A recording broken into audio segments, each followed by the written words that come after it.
What's up, everybody? Hopefully, 93 in the place to be, and welcome back to the Wrestling Corner. It's been a long while since I've done one of these. The reason for that has been just trying to find. Every time I try to put in time to do one. Um, Also been always trying to do it live, and I thought, maybe that's been the problem. Maybe it should just go, maybe I should do the Wrestling Corner, recorded and upload it, whenever I saw time to do it. Um, But yeah, no, the Wrestling Corner is back.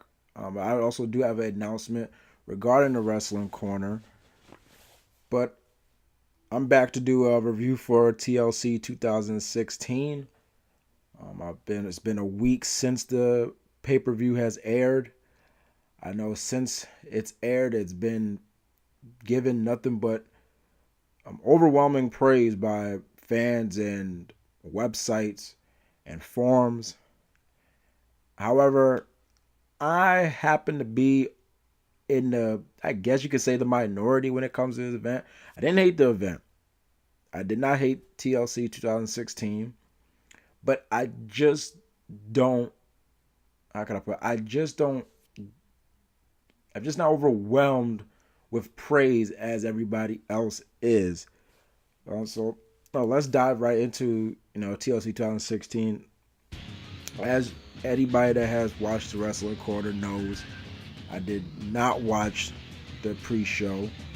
I do know the pre-show was a 10-man tag, and the face team won. I think it featured Apollo Crews, American Alpha, and the Hype Brothers versus Ascension, Brazongo, and forgetting who the. Let me look on my tablet here. Who was the other person? Oh, and Kurt Hawkins. Oh, wait a minute. Scratch that. Actually, it wasn't Brazongo that was on the team. It was actually the Raw Villains. Oh, my mistake. But yeah, I did not watch that. I do know that the face team won in the end. But as for the actual pay-per-view, TLC 2016 was emanating from Dallas, Texas, in the American Airlines Center, home of the Dallas Mavericks. This will be also the second pay-per-view in Dallas, counting WrestleMania 32. The first match on the card was for the Tag Team Championship, the SmackDown Tag Team Championships. Beauty and the Man Beast, Heath Slater and Rhino, defending their tag team titles against the Wyatt family, consisted of Bray Wyatt and Randy Orton. Now this match was very standard, very standard. Really not that many highlights. Heck, it was pretty quick. It was about 5 minutes. Pretty quick. I guess the main highlight was when Heath Slater was making a false comeback on the apron. He tried to slingshot himself in and into the arms of Randy Orton for a power slam. That was pretty unique. And then the end came. Rhino gets the hot tag.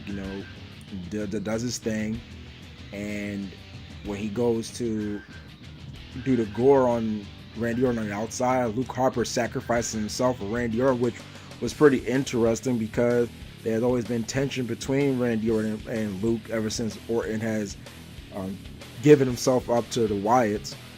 So Luke took a gore, and when Rhino went back in the ring, he was puzzled by Bray Wyatt's spider-like move into an RKO. 1, 2, 3. The Wyatt family win the tag team championship for the first time ever.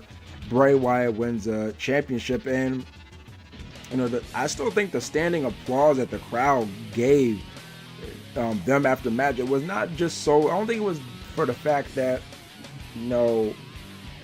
Bray Wyatt and Randy Orton were tag team champions.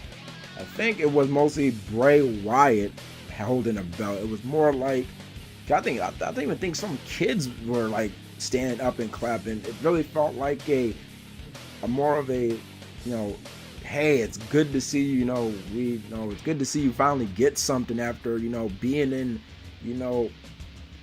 every time it looked like you was going to get pushed somewhere and you always got pushed back down. It's good to finally see you get rewarded with something. So that's why I feel the standing applause for Bray Wyatt, Orton's victory wasn't. Then when they put the belts on Luke Harper's shoulder, that was signs of which will go on to become the Freebird rule for the Wyatt family. They invoked the Freebird rule, which I have no problem with. I do not have a problem. They're family. You would think that's what family would do for each other. But as for Heath Slater and Rhino, I mean, I said it before. I said to my friend that if you just took a newcomer fan, a fan that was a newcomer, and you watched and they watched this match, I don't think they would think that Heath Slater and Rhino was tag team champions. They probably would think they were the challengers that were in over their head. They really didn't come across as the fighting champions. And granted, can't really say that they were like the most compelling tag team champions. The story ran its course, and it's funny that I say that because then on SmackDown, after they lost the rematch, Rhino went to go on to walk out on Heath Slater. I don't know if it's going to lead to like a feud between them, but for the time that it was between Rhino and Heath Slater, the whole Heath needs this job and he has kids, it served its purpose. And quite frankly, when they won the belts, I didn't see them holding it. I didn't even see them holding it until December. I saw them holding it. I just saw Heath and Rhino winning just for they can fulfill the storyline of Heath becoming an actual, be a contracted wrestler, just ready to be, under contract and story, not actually going to lead to him holding the belt until December. But that was the tag team championship, and no, really nothing special. Didn't overstay its welcome. It was what it was. The next match on the card was a no DQ match featuring Nikki Bella and Carmella.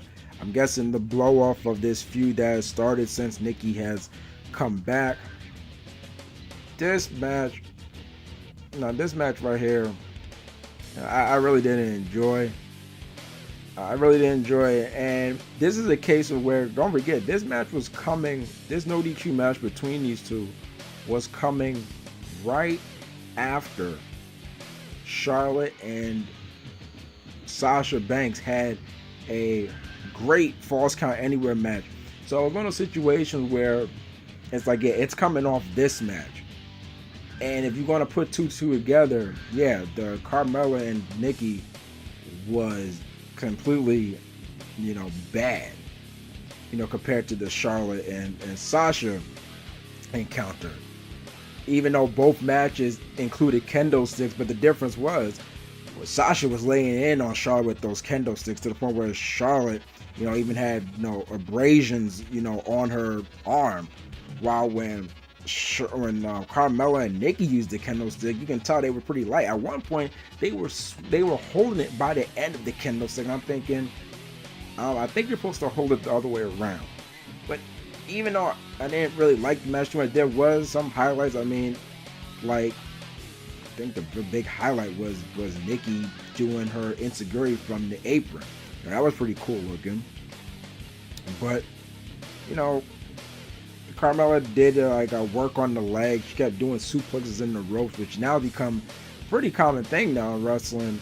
It used to never be that way, the suplex into the rope. I always felt it was a unique spot, in terms of working the leg. But, it just didn't feel like, it's something to really get into. And then the ending came when Nikki used a fire extinguisher, to cool off Carmella, and then, you want to talk about my mess with my family, and then she just hoses Carmella down in the corner, and Carmella tries to escape from the apron, and she continues to get hosed down, and then somehow Nikki gets her back in the ring, and then does the Bella, the Rack Attack 2.0, and 1, 2, 3, and I'm watching, I'm just like, seriously, that's the finish? The finish is Carmella just gets hosed down. The thing gets hosed down, and she gets the Rack Attack 2.0. Because the thing is, we've seen the spot many times, and back in the hardcore era, somebody gets hosed down by the fire extinguisher. It's supposed to be like a escape spot or so, but it really never leads to the point where the person's so incapacitated that they get hit by somebody's finisher. It's almost like Nikki was chasing her with the fire extinguisher. That's how embarrassing it looked. And so after Nikki wins, and by the way, Nikki was also kind of how I felt. She was looking almost like Gina Carano, because she had her fist taped up, and she had her hair like tied up, like almost like cornrows or so, almost like how Gina Carano sometimes used to sport. But after the match, Carmella gets on the mic and drops the big bombshell that it wasn't her that attacked Nikki at Survivor Series. In fact, it was Natalya. And I'm just like, was that even really needed? So I'm guessing if Carmella would have won, she would have made that, before I go, it wasn't me, by the way, Nikki. It was Natalya, and then she may have left. So I guess that would have been the case. And then later on SmackDown, Natalya would chase Carmella, into all the way to the back, and Natalya would find Nikki, who's always in ring gear, because most everybody in WWE is in ring gear, even if they don't have a match. I guess they're always prepared. And Nikki, walked off dismissed. I can't believe you did this.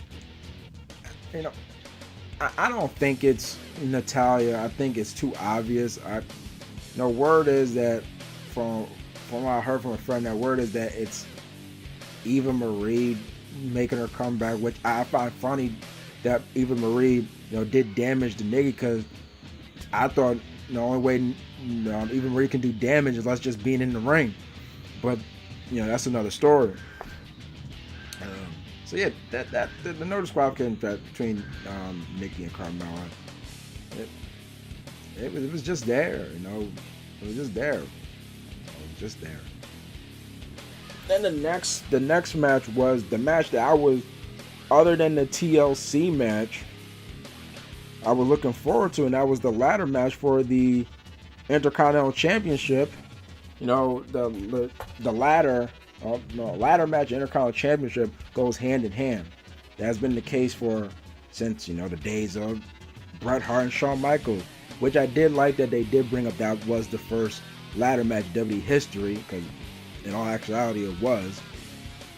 But since then, from Shawn Michaels and Razor, Shawn Michaels and Razor 2, The Rock and Triple H at SummerSlam, that out of all the single titles, the ladder match has the Intercontinental Championship has always been synonymous with the ladder match. So I was really looking forward to Miz and Ziggler, and even the video package. It got the theme song video package. Basically, of all the video package that has the theme song of the pay-per-view, that's what got it. So I was really looking forward to this match. I guess you can say now that the feud is over, I was very into the feud between Miz and Ziggler. In fact, it actually caught me by surprise how good the feud was. But I know for sure, out of all the matches, if not counting the TLC, this match right here has been given the most praise. And unfortunately, out of all the matches that this has been given the most praise, I didn't find the match that praiseworthy. I really didn't, and that has nothing against Dolph Ziggler and The Miz. It's not like it's not like I've not been enjoying their feud. I enjoyed the No Mercy match. I really did. The career versus title match, which I felt should have been the end of the feud, because it would have been a perfect way to cap it off. But it has nothing to do with me not liking Dolph Ziggler or me not liking The Miz, even though I have stated on the Wrestling Corner before that I'm not the biggest Miz fan, but I don't hate the guy. I feel that he's been killing it this time around of 2016 as Intercontinental Champion. And he's really been really turned his career around. But the match was very plotting. It was very plotting. I did not mind, the working of the leg, which is almost like a common body part to work on a ladder match, and it makes sense because you have to climb up a ladder. So why not work on the leg? Dolph Ziggler had his leg worked on, and look, if anybody thinks, well, you maybe didn't like it because you was looking for a lot of high spots, that's not the case. It's really not. I don't really need a ladder match to be full with spots, because I enjoyed the hell out of Undertaker and Jeff Hardy, and mostly all the big spots of that match came from Jeff. But either way, nevertheless, that match wasn't filled with high spot after high spot after high spot. That match just told a great story. The same thing goes for Shawn Michaels and Chris Jericho at No Mercy 2008. Still one of my favorite pay-per-views of all time. One of my favorite main events of all time. That match wasn't filled with high spot after high spot after high spot after high spot. It wasn't a spot fest. It told a pretty good story. So it's not like, I'm only into ladder matches if it's, a spot frenzy. No. I just felt with this case, it was just very too plotting. There were times where it really felt like, was the ladder even really needed? Because I'm thinking about Shawn. I brought up Shawn and Razor. The second match, Shawn has had his leg on, had his leg worked on too. But most of the damage that Razor did with the leg was with the ladder. Now, granted, the Miz did do some stuff with the ladder in terms of the leg. He did a figure four, while Dolph's leg was caught in between the rung of the ladder. But I also had, Ziggler doing the DDT on the ladder while it was leaned on the outside. He did an elbow drop from the ladder that was wedged in between the turnbuckles. There was a Skullcrush finale on the ladder that it barely hit the ladder, and I kind of like that. JBL and them basically did not just go, oh, he did the Skullcrush finale on the ladder. They basically said, I don't think he got all of the ladder. So it was just very plotting, and I thought it was just going to be plotting because it was going to build up to like a very climactic sequence, but I really didn't find the ending or the building to the climax very climactic. In fact, when the ending came, I was almost like, wait, that's it? And the ending was, after Miz was hanging from the ladder, not from the ladder, excuse me, hanging from the belt, which has always been almost like a trope in ladder matches. Ziggler knocked him off and Miz fell down, and Miz, sold, his leg, even was muttering, like basically almost doing a Joe Pesci from Home Alone, muttering, Fredger, but he was just, motherfucker. And then Ziggler's climbing up the ladders that were together, and his legs are spread apart. So Miz climbs up, and after getting knocked off, he comes back up again, and uses the leg that was supposedly injured to kick Dolph Ziggler square in the nuts twice. And Ziggler just slowly falls down. And I'm thinking, okay, maybe Ziggler's going to have enough strength to maybe just use his feet to kick the ladder down. But Miz just climbs another rung and takes the belt. I was just like, wait a minute. That's it. It didn't feel like it built up to that. I was just like, oh, that's it. I'm like, oh, I'm kind of expecting a little bit more. So, Miz retained his Intercontinental Championship. It just kind of makes me wonder, kind of what was the point of giving Dolph Ziggler the belt, except for the fact of maybe just continuing the feud. But, he put his career on the line for the title, and he's back at where he started, a loser. And after the match, Miz You know, said he dedicated this win to, you know, Bryan. And once again, it's like you keep doing this stuff between Miz and Bryan, and now I'm like, okay, is this actually going to have a payoff? Because if it doesn't, it's a waste of Miz's good work, and it's a waste. I think it's a waste to the fans if nothing, you know, comes out of this. But I know this match has been, you know, filled with a lot of praise, but out of all the ladder matches I've seen, to me it was kind of one of the most least exciting ones. And I guess maybe because also I had high anticipation for it. And you know, my friend Nate jokes that the reason why it wasn't as exciting as it could have been because maybe WWE didn't trust Ziggler being caught by Miz, because most everybody knows that Miz has a problem catching people, even though he's gotten better this time around, you know, this year around with catching people.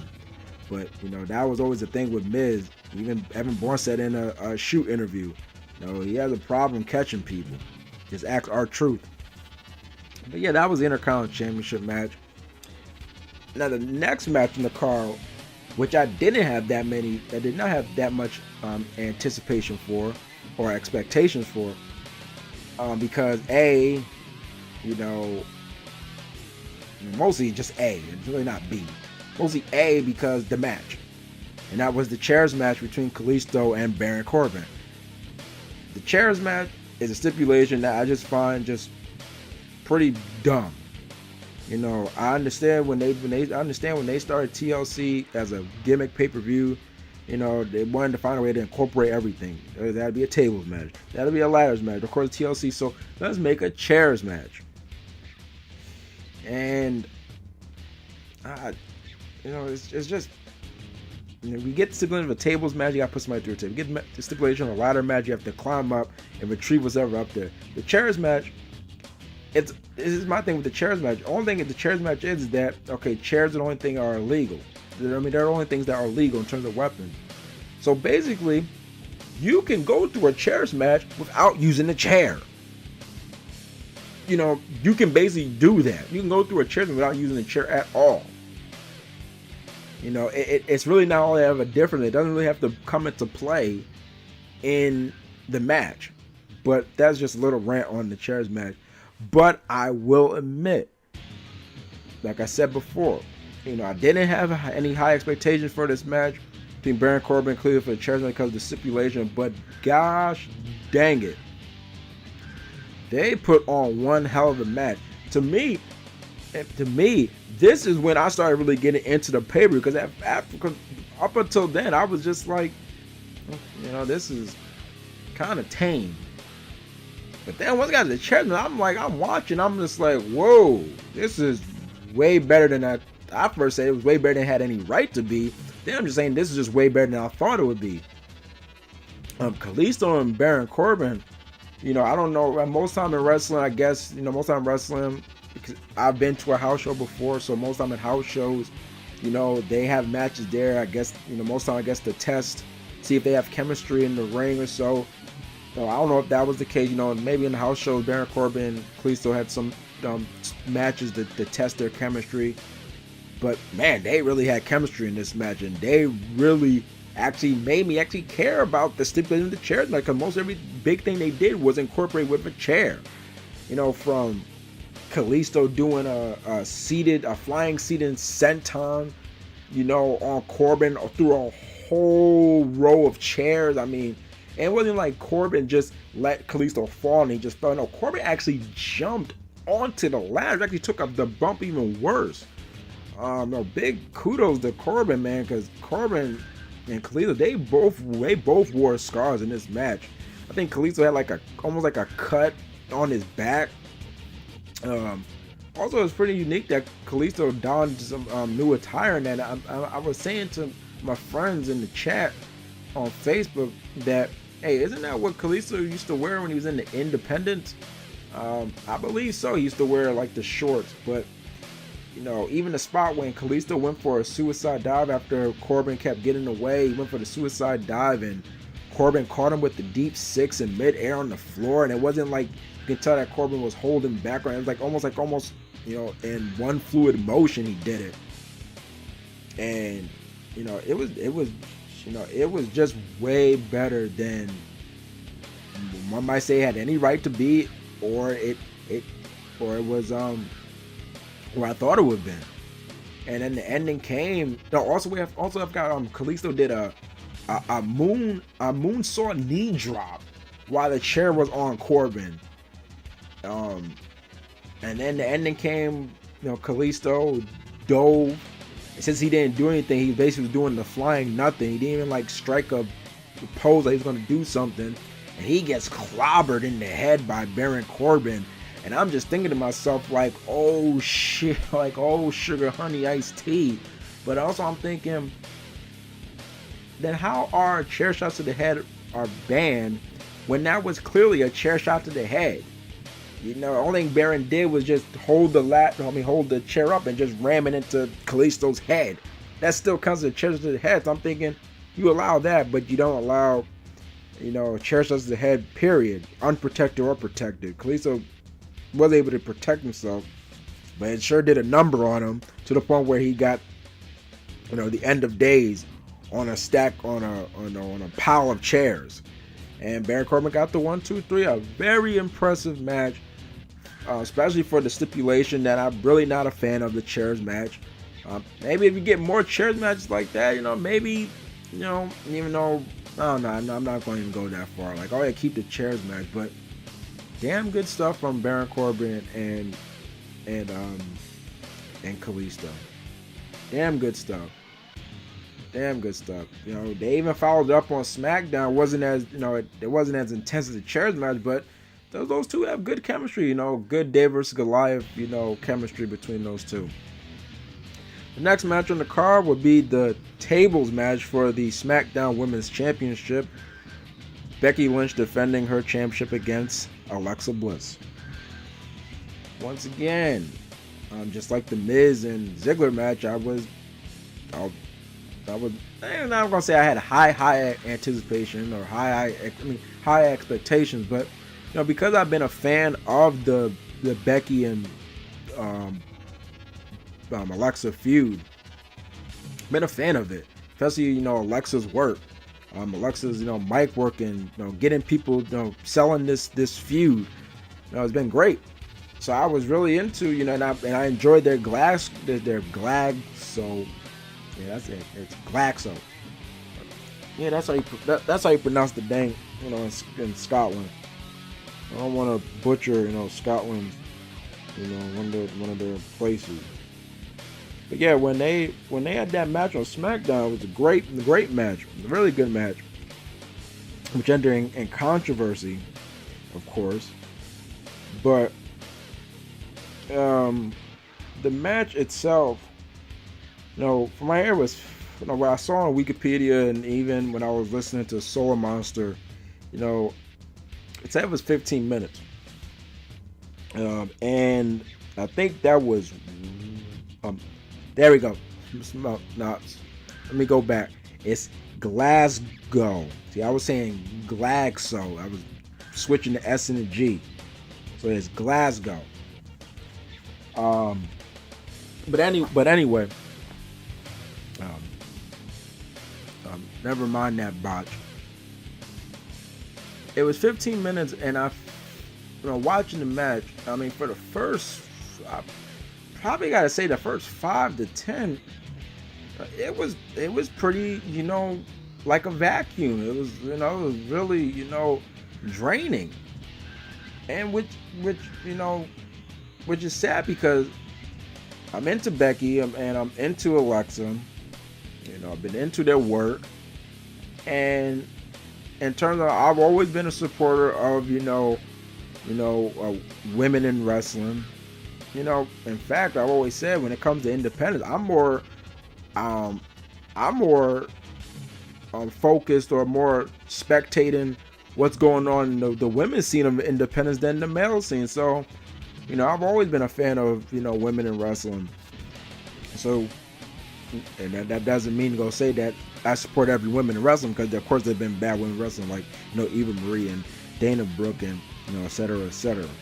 But anyway, but it was really sad that it doesn't help that for the first 5 or 10 minutes, it was kind of pretty life draining and very excitement, depleting, and then helped that the crowd wasn't really into it.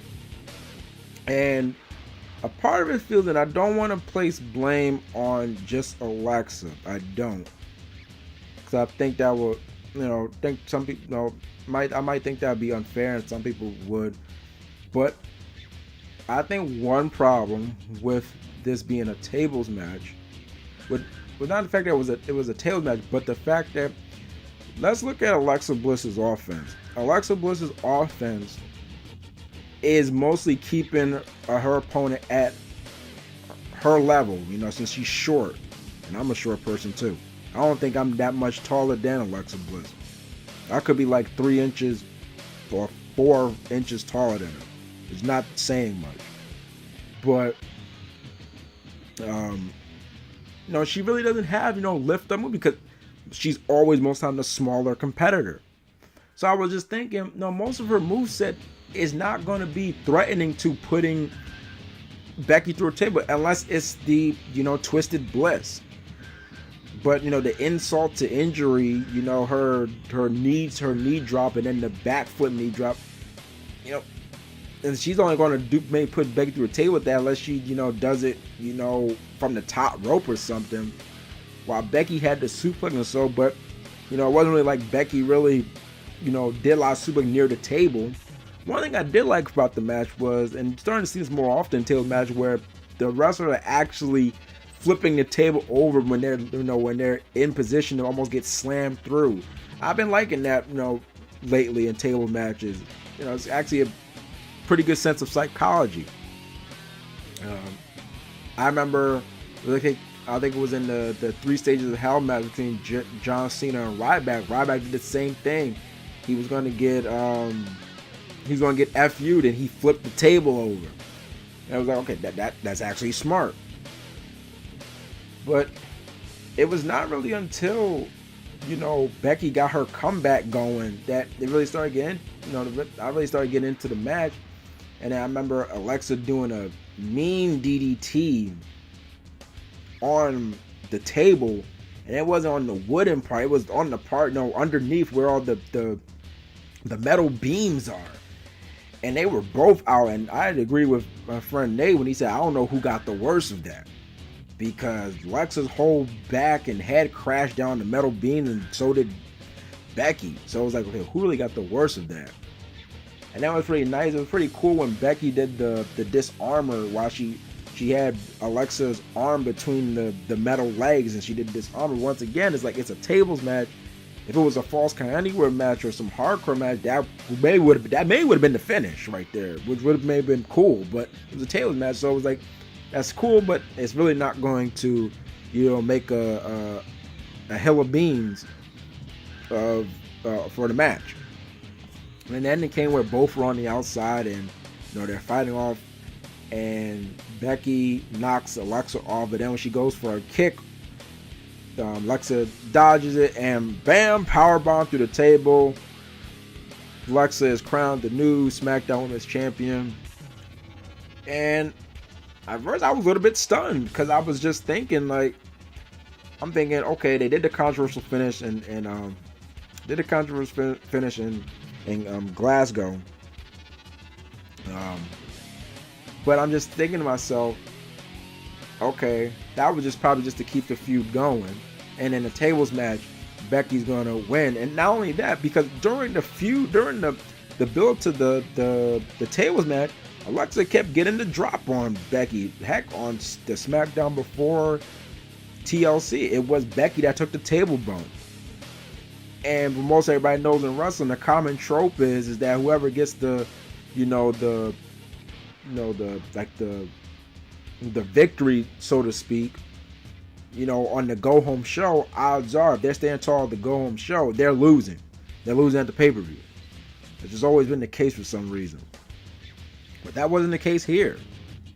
And one of the interviewers tried to get a quick post-match interview with Becky, and It's pretty interesting that, Becky was like, I don't, first she was like, I don't appreciate you shoving the microphone in my face. And first I'm thinking, whoa, is Becky, going to turn heel right here?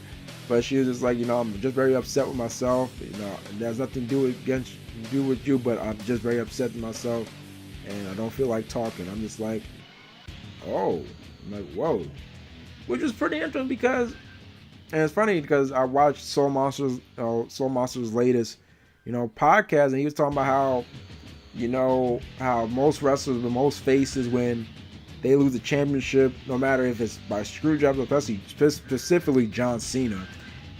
John Cena can get screwed or so, but when he wakes up, he has a smile on his face. Like when he got screwed by AJ Lee when she screwed him over for Dolph Ziggler. He got up and he smiled. Always smiling.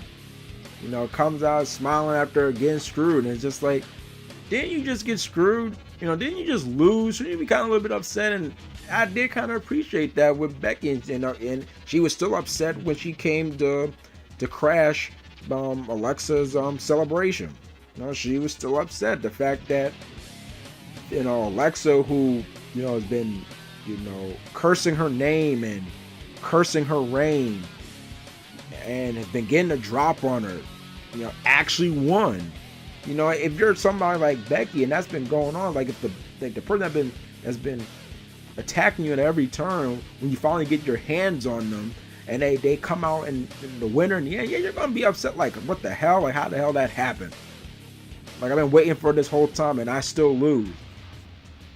I know I'm talking smack. Alexa, the way kind of broke character, was, very appreciative about, winning in front of her mom. I think she said it was the first time her mom has ever been to an event. And then she went back to heel mode when they brought up Becky. But, as much as, I felt the match was underwhelming and maybe could have been cut down a couple of minutes, I'm happy for, Alexa. The funny thing is, when Alexa was crowned number one contender, I just initially thought, okay, this is a pretty good, first challenger for Becky. Alexa. I didn't think it was going to be, Becky's going to challenge her. Alexa's going to challenge her and actually go on to beat Becky. But then when the feud started developing and, Alexa started getting more in the mic, and I'm just like, she's doing such a good job. Would it really hurt to maybe have her hold on to the belt, maybe have Becky chase her? Because, and it's good that I bring that up because I said from the get-go when she won, I'm going on right now, I don't think Alexa is holding it very long.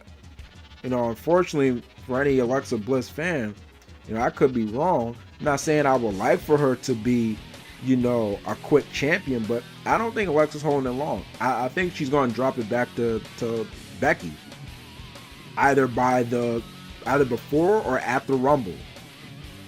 I think she's going to drop the belt. Now, maybe she doesn't drop it to Becky because as of this week, I believe it was this week, not the week before, Mickey, signed a new deal with WWE. A 3-year deal, and she's going to be on SmackDown, I think starting January, from what I remember hearing from Soul Monster, that starting January. So, if Becky doesn't take the belt from Alexa, there's a good possible chance that Mickie James is going to be the one to do it. Maybe. And maybe lead to some, WrestleMania match between Mickey and Becky, or Mickey and Nikki. Mickey, Becky. Get that. But I'm happy for Alexa. I really am. She has really come into her own. Really has improved leap and bounds from last year. Not even just from last year, from when she initially debuted as, the Tinkerbell of NXT. Has greatly improved. She's a nice person in real life, but man, she just knows how to come across as just, very vindictive and, just a very vindictive, snotty bitch, man. It's just, and I don't use that word, like that loosely. I really don't. But she just comes across that very well. So I'm happy for Alexa. I don't think she's holding it very long, but I'm happy for her. Then we get on to the main event. The main event of the evening. The TLC match for the WWE Championship. By the way, they have officially gone back to calling it the WWE Championship, which I think is the right way to go. I wasn't really feeling the whole WWE World Championship or WWE World Heavyweight. Just call it the WWE Championship. Just call it that. So AJ Styles defending his WWE Championship against the lunatic fringe himself, Dean Ambrose. One hell of a TLC match. I think this was the 19th TLC match, and for what my money's worth, and it's probably not that much. It's probably not that much, but for the 19th TLC match, it might be the 19th TLC match, but for me, for my money's worth, it's not by much. Like I said before, it's probably in the top 10 for me out of all the TLC matches I've seen. I think I've seen all the TLC matches. I remember watching the first one. Technically, the first one was the WrestleMania 2000 one, which I did not watch, live on pay-per-view. But I remember watching the first ever TLC match at SummerSlam 2000. And I remember me, my brother, and our cousin, we was going crazy. And then even TLC 2 and then TLC 3, and TLC 4 on Raw. TLC 3 was on SmackDown with Benoit and Jericho, which told a great story in terms of Benoit. And that's actually the match where he got injured, which put him out for a year. But I've always been, a big fan of TLC matches. And this one did not disappoint. This one did not disappoint at all. Out of all the matches that Dean and AJ have had, this was the best one. I think I've only missed one Dean Ambrose and AJ Styles match. I think that was the one where Ellsworth helped Dean get another shot at the title. But one hell of a performance, especially from AJ. And I was actually also happy for Dean because after Dean basically got shafted by Brock in management for his WrestleMania match, he was able to put on some crazy stuff, do some crazy stuff in this match against AJ Styles. I mean, the first spot that really, really got raised my eyebrows and everything was when AJ was trying to suplex Dean onto a row of chairs. However, Dean's kind of thinking, okay, he's gonna just do a gourd buster. AJ's gonna land, stomach first on all the chairs. It's a kind of a safe bump, but instead he does a flipping version of a suplex. He just makes AJ flips and AJ just falls, crashes right through the table, and it happens so quick. I'm just like, oh crap. And there was a casualty with this bump. It wasn't an arm, it wasn't a knee, it wasn't a back, it wasn't AJ's head. It was his ass. Because soon after that, he had a hole in his ass. Right there on the left butt cheek. And I'm just thinking, oh my gosh. And as soon as he got up and I heard the big laugh from the crowd, I'm just like, they spotted the dang ass hole. They spotted it. But that did not deter, that did not, really, ruin the match. It really didn't. Because these two continued on, man. They battled through the crowd. They battled through the crowd. They, suplexes on the stage. There's now like a little metal rampway at the side of the stage. That's what Dean did the suplex on. AJ hit a phenomenal forearm. But I knew that spot was coming, but it's still cool. Phenomenal forearm while Dean was climbing the ladder.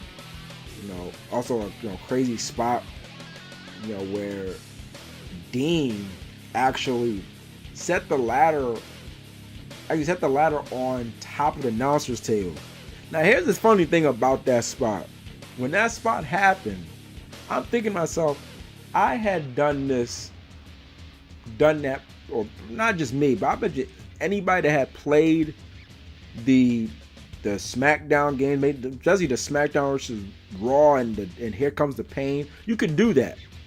You could actually set the ladder on top of the announcer's table. And I'm thinking to myself, I've done this so many times, I never thought once that this would actually happen in real life, in a real wrestling match. And it just had to be Dean Ambrose to actually fulfill that. And I'm thinking to myself, he's climbing up, and I'm thinking AJ is gonna climb onto, because AJ was on the other table. I'm thinking he's gonna climb, and maybe AJ is gonna freaking suplex this guy off the ladder through the other announcer's table. But that did not happen. Instead, Dean did the elbow drop through the table, and I'm just like, whoa, that was pretty cool. There was also a pretty nice spot when Dean looked like he was going to do the Alabama Slam on AJ, but then he spun him around into the ladder. And I was like, oh. And then, AJ big spot was him doing his Superman 450 from the Springboard 450 while Dean was laying on the outside on the table. And I think, from when I was listening to someone, that's where AJ's injury came from.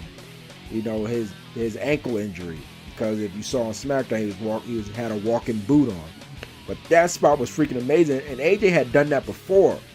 He did it in Bound for Glory against Bully Ray. I think that was the last Bound for Glory I ever watched with TNA. And if I'm not mistaken, no, it wasn't. I was gonna say I was the last pay-per-view that I ever seen in TNA, but it wasn't. But when he did it, I think Bully moved, so it was even a bigger crash. But it was off the chain, and next thing you know, AJ's about to climb up, and here comes James Ellsworth, who before that got Styles clashed off the stairs and had a stretcher job. And I'm thinking, he's coming now just with a neck brace. I'm thinking this guy should be just more a neck brace. This guy should be like crawling to the ring. He maybe crawl out of the ambulance and crawl all the way to Dallas. But he's just walking down, holding his neck, and I'm just like, this guy seriously going to get hurt. And AJ beats him up, and then he's going to do the style clash again. I'm not sure this time he's going to do it on the steps, but Dean stopped him and then did the dirty deeds on the steps. And at this point, because I was pulling for AJ, I'm an AJ fan. Not saying that I'm not saying I'm not a Dean Ambrose fan, but I was pulling for AJ, so I'm thinking, like somebody do something, like Ellsworth, please, turn, because funny thing about why I say that, because I was even thinking before, I'm like, what are the chances that Ellsworth, turns?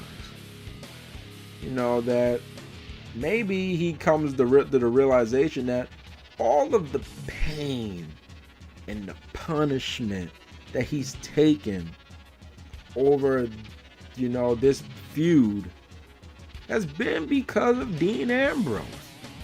Let's face it. I like when AJ came out and said, I was trying to make it quick, but Dean kept prolonging the match, which was true when Dean was special guest referee. And Dean kept prolonging the match. So I was just like, okay, maybe he's gonna come to realization. Maybe he's gonna, turn on, Dean. So Dean's climbing up, and sure enough, Ellsworth pushes the ladder, and Dean goes crashing into the tables on the outside. And the crowd's going crazy, and they pan to Dean Ambrose, and instead of Dean Ambrose, wincing or grimacing in pain or looking KO'd, the guy is just blinking. I was like, he is just chilling.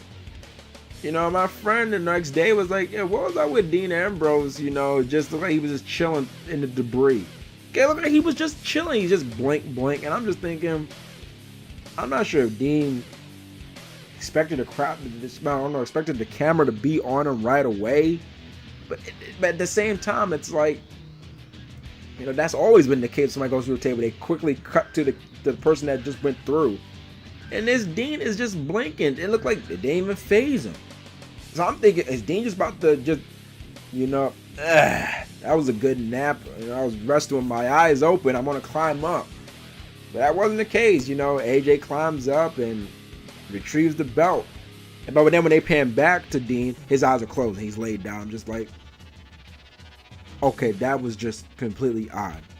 But nevertheless, AJ Styles, he retained his championship, and you come to find out, talking smack, and that it wasn't really a heel turn, I guess.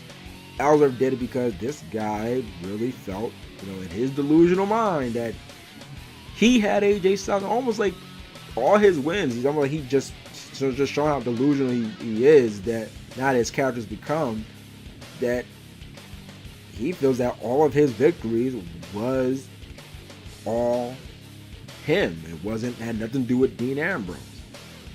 And then on SmackDown, when he came out, and you could just tell from his tone, and so that he now has this like newfound confidence in himself that he can beat AJ Styles. Like, oh, you're ducking me, and then blah blah blah. And I'm just like, now the James Ellsworth character is just, instead of just being he went from being an underdog, went from being a punching bag to a underdog punching bag. Now he's just a delusional punching bag who got the dirty deeds in the opening of the show because he thought that Dean would be okay. He would understand, and then he would go on, I guess, inadvertently, or maybe not, cost Dean Ambrose the Intercontinental Championship. So within 40 hours, he caused Dean Ambrose two championship matches. So yeah, that was TLC 2016. That was a little bit of a SmackDown recap too. But once again, anybody that felt TLC 2016 was a great pay-per-view, it's not like I'm gonna call you an idiot, which we get a lot of, in the internet or so. Nobody can really agree to disagree or just be constructive with their criticism. So everybody's got to, you're an idiot. You're a fool. You're an idiot. You don't know, what you're talking about. Just because the person maybe disagree with what you like or doesn't like what you like, they're not a fan of what you're a fan of. Get that a lot on, internet. But if you felt TLC 2016 was a overall great pay-per-view, I won't hold it against you. I just happen to disagree with that. I didn't feel it was horrible, but until the chairs match, I really felt it was kind of, it was kind of moderate. It was kind of tame. But again, if I'm in the minority and agree to disagree, hey, nothing wrong with that. There's nothing wrong to agree to disagree. So as for, I mentioned before that I have an announcement to make about the Wrestling Corner. And that announcement is that I believe after I'm going to try to do a Roadblock review, which is next Sunday, because it's almost like there's a pay-per-view every other week now. But after that, I will do, of course, the best and worst show. And I believe that will be the final Wrestling Corner. Yes. I am retiring the Wrestling Corner and starting something new. Start my own thing, with all due respect, to the Wrestling Corner. It started off with me and my brother, the Mount Vernon kid, and then it got passed on to me. But part of me just feels that I maybe would like to start off fresh with something. It'll still be about wrestling, but start from the ground up with something. Almost like I guess a YouTube like podcast. I don't know. I still gotta come up with a name. And it also is funny enough because I came to find out there actually is a wrestling thing, like a wrestling talk show podcast called the Wrestling Corner. And I'm just thinking to myself, ooh, I didn't know that. But they never, they never messaged me saying, hey, you gotta change the damn name. We're the Wrestling Corner. We got the we got the fancy, artwork, logo, and we look more, official than yours. And I never got that, but I'm just like, hey, I may want to retire the Wrestling Corner. It's been a great run with the Wrestling Corner, but hopefully, all you guys that stuck around for the Wrestling Corner will follow along to, whatever's the new name for, my my wrestling talk show / podcast. So yeah, that's the announcement that I had to make in terms of in regards to the Wrestling Corner. But until the Roadblock review, I am Hulk93, always in the place to be. And until then, stay easy and peace.